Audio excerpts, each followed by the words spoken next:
Hello friends, welcome to our channel. તો આજે આપણે બનાવીશું ખીચું બનાવવાની કે વણવાની ઝંઝટ વગર જ ચોખાના પાપડ.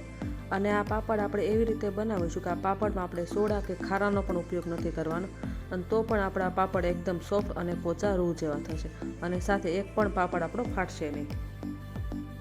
વિડીયોમાં જે પ્રમાણે માપ બતાવવામાં આવ્યું છે, જો તમે તે જ પ્રમાણે પાપડ બનાવશો તો આ પાપડ પહેલી જ વારમાં એકદમ પરફેક્ટ બનશે. તો ચાલો આપણે રેસીપી સ્ટાર્ટ કરીએ. તો પાપડ બનાવવા માટે એક બાઉલ ચોખા લીધેલા છે. અહીંયા આપણે જે ખીચડી માટેના ચોખા છે ને તે જ લેવાના છે. તો ચોખાને હવે આપણે 2 થી 3 પાણીથી એકદમ સરસ રીતે વોશ કરી લઈએ, એટલે ઉપરથી થોડી ઘણી કાંઈ ડસ્ટ કે કાંઈ કચરું હોય તે નીકળી જાય. તો હવે આ ચોખાને આપણે એકદમ સરસ રીતે વોશ કરી લીધેલા છે. તો આપણે એક બાઉલ ચોખા લીધેલા છે, તો સામે આપણે 2 બાઉલ જેટલું પાણી એડ કરવાનું છે. અને હવે 2 બાઉલ પાણી એડ કરીને ઢાંકણ ઢાંકીને તેને આપણે 2 થી 3 કલાક સુધી પલાળવા માટે રાખી દેવાના છે.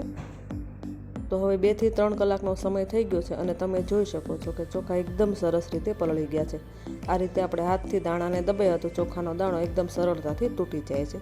એટલે ચોખા આપણા એકદમ સરસ રીતે પલળી ગયા છે. ચોખાને તમે ઓવરનાઇટ પણ પલાળી શકો છો. તો હવે આ ચોખામાંથી જે વધારાનું પાણી છે તે બધું જ નિતારી લઈએ, અને હવે તેને આપણે આ મિક્સી જારમાં લઈએ. આ રીતે પાપડ બનાવવાથી પાપડ એકદમ સરળતાથી બની જાય છે. અને હવે તેમાં આપણે અડધા બાઉલ જેટલું પાણી એડ કરીશું, અને તેનું એકદમ સ્મૂથ આપણે બેટર રેડી કરી લઈએ. તો હવે ચોખામાંથી એકદમ સરસ રીતે સ્મૂથ બેટર બનીને રેડી છે. આપણે જેવું ઢોસા માટેનું ખીરું બનાવીએ છીએ તે પ્રમાણે આપણે બેટર રાખવાનું છે. પાપડ બનાવવા માટે આ બેટરને આપણે એકદમ વધારે પડતું પાતળું પણ નહીં અને એકદમ વધારે જાડું પણ નહીં એવી રીતે રાખવાનું છે. અને હવે આ ચોખાના બેટરને આપણે એક બાઉલમાં લઈએ. આપણે એક બાઉલ ચોખા છે તો આપણે એક બાઉલ પાણી એડ કરવાનું છે, પણ જ્યારે આપણે ચોખાને મિક્સીમાં પીસ્યા ત્યારે તેમાં આપણે હાફ બાઉલ જેટલું પાણી એડ કરેલું હતું. તો હવે આપણે હાફ બાઉલ જેટલું પાણી એડ કરવાનું છે. તો મિક્સી જારમાં આપણે હાફ બાઉલ પાણી એડ કરીને તે પાણીને આપણે બેટરમાં એડ કરી દઈએ. અને હવે આપણે સ્ટીમરમાં પાણી ગરમ કરવા માટે મૂકી દઈએ. પણ જો તમારી પાસે સ્ટીમર ના હોય તો કડાઈમાં પાણી ગરમ કરવા માટે મૂકીને ઉપર તમે થાળી રાખીને એ રીતે પણ પાપડ બનાવી શકો છો. અને હવે પાણી ઉકળે ત્યાં સુધીમાં આપણે પાપડ માટેનું પરફેક્ટ બેટર બનાવી લઈએ. તો બેટરમાં આપણે સ્વાદ અનુસાર નમક એડ કરીશું, અને 1 ચમચી આપણે અધકચરું વાટેલું જીરું એડ કરીશું. જો પાપડને તમારે થોડા સ્પાઇસી બનાવવા હોય તો તમે આદુ મરચાંની પેસ્ટ અથવા તો ચીલી ફ્લેક્સ પણ એડ કરી શકો છો. અને હવે આ બધી જ વસ્તુઓને આપણે એકદમ સરસ રીતે મિક્સ કરી દઈએ. જો તમને લાગે કે બેટર થોડું વધારે પાતળું થઈ ગયું છે તો તેમાં તમે 2 ચમચી જેટલો ચોખાનો લોટ અથવા તો 2 ચમચી મેંદો પણ એડ કરી શકો છો. તો અત્યારે આપણું પાપડ માટેનું પરફેક્ટ બેટર બનીને રેડી છે. તો પાપડ બનાવવા માટે મેં આ પ્રમાણે નાની પ્લેટ લીધી છે, અને તેને આપણે તેલથી થોડી ગ્રીસ કરી લઈએ. આપણે એક જ વખત પ્લેટને તેલથી ગ્રીસ કરવાની છે, પછી તો એકદમ સરસ રીતે પાપડ બની જશે. અને હવે આપણે બધી પ્લેટમાં 1 ચમચી જેટલું બેટર લઈએ, અને હવે બેટરને આપણે પ્લેટમાં એકદમ સરસ રીતે સ્પ્રેડ કરી દઈએ. અને હવે ત્યાં સુધીમાં આપણે સ્ટીમરમાં પાણી પણ એકદમ સરસ રીતે ઉકળી ગયું છે. તો હવે આ બધી પ્લેટને આપણે સ્ટીમરમાં મૂકીએ.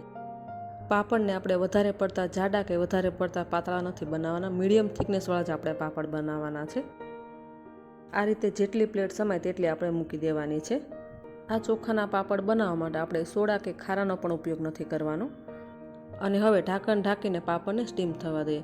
તો માત્ર 30 જ સેકન્ડમાં પાપડ એકદમ સરસ રીતે સ્ટીમ થઈ જશે. આપણે તે નાની સાઇઝના પાપડ બનાવ્યા છે, અને હવે આપણે મોટી સાઇઝના પણ પાપડ બનાવીશું. આ પ્રમાણે એક મોટી પ્લેટ લીધી છે મેં, તેને પણ આપણે તેલથી ગ્રીસ કરી લઈશું. અને તેમાં આપણે 2 થી 3 મોટી ચમચી જેટલું આપણે બેટર એડ કરીશું, અને બેટરને પ્લેટમાં એકદમ સરસ રીતે સ્પ્રેડ કરી દઈશું. તો હવે 30 સેકન્ડ જેટલો સમય થઈ ગયો છે, અને આપણા પાપડ એકદમ સરસ રીતે સ્ટીમ થઈ ગયા છે. તમે જોઈ શકો છો કે પહેલાં કરતાં કલર પણ એકદમ ચેન્જ થઈ ગયો છે. અને હવે આ બધી પ્લેટને આપણે બહાર લઈ અને થોડી ઠંડી થવા દઈએ. અને આ પ્લેટ ઠંડી થાય ત્યાં સુધીમાં આપણે મોટા પાપડ બનાવવા માટે જે પ્લેટ રેડી કરેલી તેને પણ આપણે સ્ટીમ કરી લઈએ. આ મોટા પાપડને તમે રોસ્ટ કરીને પણ ખાઈ શકો છો. હાથથી ટચ કરી શકાય તેટલી આ પ્લેટ ઠંડી થઈ ગઈ છે. આ રીતે ચપ્પુની મદદથી પાપડને બોર્ડરથી અલગ કરીને એકદમ હળવાથી આપણે પાપડને ડિમોલ્ડ કરી લઈશું, અને પાપડને આ રીતે આપણે સૂકવી દઈએ. તો આ રીતે આપણે બધા જ પાપડને ડિમોલ્ડ કરીને આપણે પાપડને સૂકવી દેવાના છે. તો તમે એક બાઉલ ચોખામાંથી આ સાઇઝના તમે 40 થી 50 જેટલા પાપડ એકદમ સરળતાથી બનાવી શકો છો. તો આ રીતે આપણે બધા જ પાપડ સૂકવી દેવાના છે. અને હવે આ પ્લેટ પણ આપણે એકદમ સરસ રીતે સ્ટીમ થઈ ગઈ છે. તેને પણ આપણે બહાર લઈ અને થોડી ઠંડી થવા દઈએ.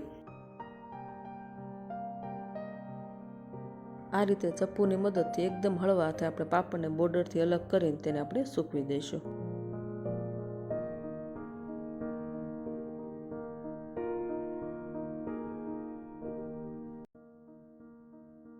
તો આ રીતે મોટા પાપડ પણ પ્લેટમાંથી ઇઝીલી ડિમોલ્ડ થઈ જશે અને તેને પણ આપણે સૂકવી દઈએ. તો હવે આપણા બધા જ પાપડ બનીને રેડી છે. જો આ પાપડને આપણે ઘરમાં સૂકવીએ તો 2 થી 2.5 દિવસમાં જ પાપડ એકદમ સરસ રીતે સુકાઈ જશે. પણ જો આપણે બહાર તાપમાં સૂકવીશું તો પાપડ એક જ દિવસમાં એકદમ સરસ રીતે સુકાઈ જશે. તો આ રીતે આપણે બધા જ પાપડ બનાવી લેવાના છે. તમે તમારી ચોઈસ મુજબ નાના કે મોટા કોઈ પણ શેપમાં પાપડ બનાવી શકો છો. તો હવે આપણે આ પાપડ એકદમ સરસ રીતે સુકાઈ ગયા છે. તમે જોઈ શકો છો કે આ પાપડ સહેજ પણ ફાટ્યા નથી અને એકદમ સરસ સુકાઈ ગયા છે. નાના પાપડ પણ એકદમ સરસ રીતે સુકાઈ ગયા છે. તો હવે આપણે તેલ ગરમ કરવા માટે મૂકી દીધું છે અને પાપડને ફ્રાય કરીને પણ જોઈએ. પાપડને ફ્રાય કરતી વખતે આપણે ગેસની ફ્લેમ એકદમ હાઈ રાખવાની છે, જેથી પાપડમાં તેલ પણ ના રહે અને પાપડ એકદમ સરસ રીતે ફૂલી જાય. તો પાપડ એકદમ સરસ રીતે ફ્રાય થઈ ગયો છે અને તેને એક પ્લેટમાં લઈએ.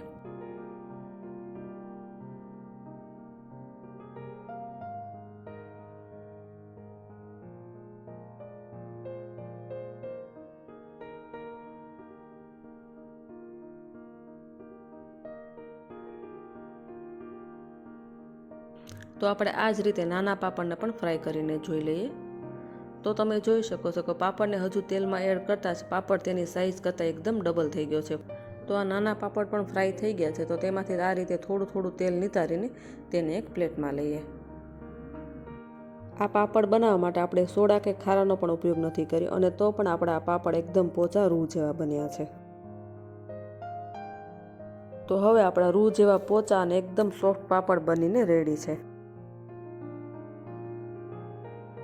તો જોયું ને તમે, ખીચું બનાવવાની કે પાપડ વણવાની ઝંઝટ વગર જ આ ચોખાના પાપડ ઘરે એકદમ સરળતાથી બની જાય છે.